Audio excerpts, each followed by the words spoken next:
This is not your normal Scream.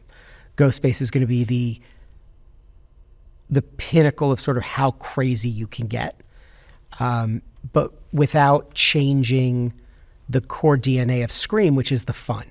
So the only way to do that, I think, from our perspective, was to go more action so that the horror and the scares were still there, and we didn't change the fun of it. And if you approach it from an action standpoint, I think the city just lends itself to that kind of energy.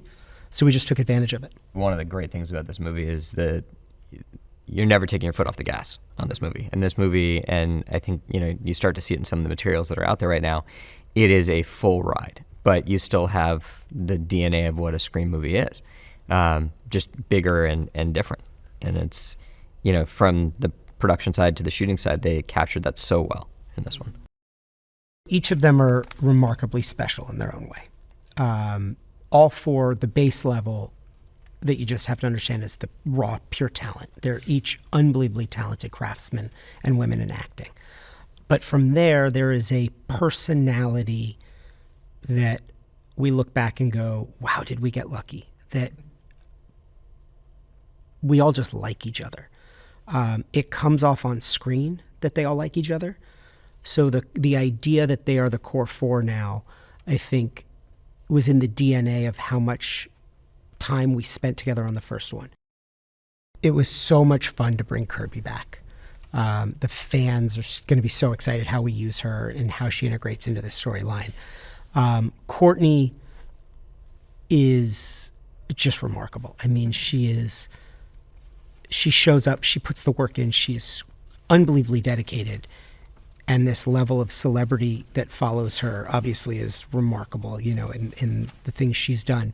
But the fact that she shows up and after this many years of being in this franchise and just really sets a great tone of what legacy is. And she knows that character.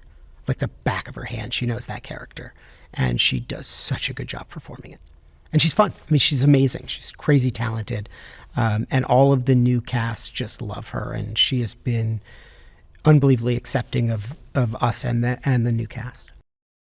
I loved all her sets. I mean, look, the subway is unbelievable, right? And I think, it's interesting when you look at what she was able to do, not only with that set, but some of the other set pieces, they become characters in the movie, right? It's not just a backdrop where things are happening. It's a very interactive, realistic place where you look around and you go, wow, this could actually happen here.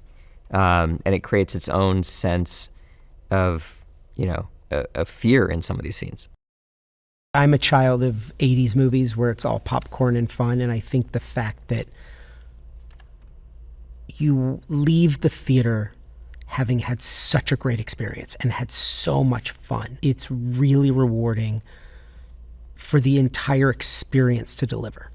Right? It's not one scene. And there are great scenes, and there are scenes that I love more than anything, and there will be people that agree with me and have other favorite scenes, and all of that can be argued ad nauseum. But the idea that you leave having had a great experience and had so much fun and finished your popcorn and just said, there's a reason to go to a movie theater because you want to experience with other people, I think we delivered that, and that's what I'm most excited about. The relationship with the characters in the movie and the core four, what has evolved with them, is super fulfilling.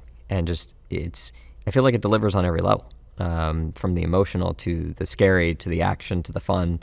And we're very fortunate that we've been given this opportunity to do it. And every time I watch it, I feel like I'm watching it for a first time, which is really unique, I think, in a movie.